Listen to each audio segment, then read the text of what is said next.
দার্জিলিং যাওয়ার পথে আচমকাই অসুস্থ বোধ করে কার্শিয়াংয়ের কাছে মৃত্যু হলো এক বাংলাদেশি পর্যটকের। মঙ্গলবার কার্শিয়াং হাসপাতালে নিয়ে গেলে কর্তব্যরত চিকিৎসক তাকে মৃত বলে ঘোষণা করেন। জানা গিয়েছে, মৃত ওই পর্যটকের নাম এসকে আজিজুল হক। তার বয়স ৬৫ বছর। তিনি একা দার্জিলিং ভ্রমণে এসেছিলেন। অন্য এক বাংলাদেশি পর্যটক মোহাম্মদ ফৈজুর রহমান জানান, মৃত ওই পর্যটকের পাশাপাশি আরও ৩ জন বাংলাদেশি পর্যটক দার্জিলিং বেড়াতে এসেছিলেন, যদিও কেউ কারুর পূর্ব পরিচিত নয়। প্রত্যেকেই পরিবার বা বন্ধু ছাড়া একা একাই দার্জিলিং আসেন।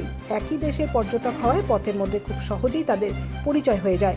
তাই একা একা গাড়ি বুকিং না করে 4 জন মিলে শেয়ারে গাড়িতে ওঠেন। দার্জিলিং যাওয়ার পথে কার্শিয়াংয়ের রোহিণীতে তারা খাবার জন্য গাড়ি থেকে নামেন। সেখানেই তিনি অসুস্থ বোধ করেন। এরপর তার দেরি হবে দেখে 2 জন পর্যটক অন্য গাড়ি করে দার্জিলিংয়ের উদ্দেশ্যে রওনা দেন। থেকে যান মোহাম্মদ ফয়জুল ও মোহাম্মদ আজিজুল। একটু পরে গাড়ির ভিতরেই অচৈতন্য হয়ে পড়েন আজিজুল। তড়িঘড়ি তাকে নিয়ে যাওয়া হয় কার্শিয়াং হাসপাতালে। কর্তব্যরত চিকিৎসক সব দিক পরীক্ষা করে আজিজুলকে মৃত বলে ঘোষণা করেন। তবে প্রাথমিক অনুমান, বাংলাদেশি ওই পর্যটকের হৃদরোগে আক্রান্ত হয়ে মৃত্যু হয়ে থাকতে পারে। এদিকে তার পরিবারকে খবর দেওয়া হয়েছে বলে জানা গিয়েছে।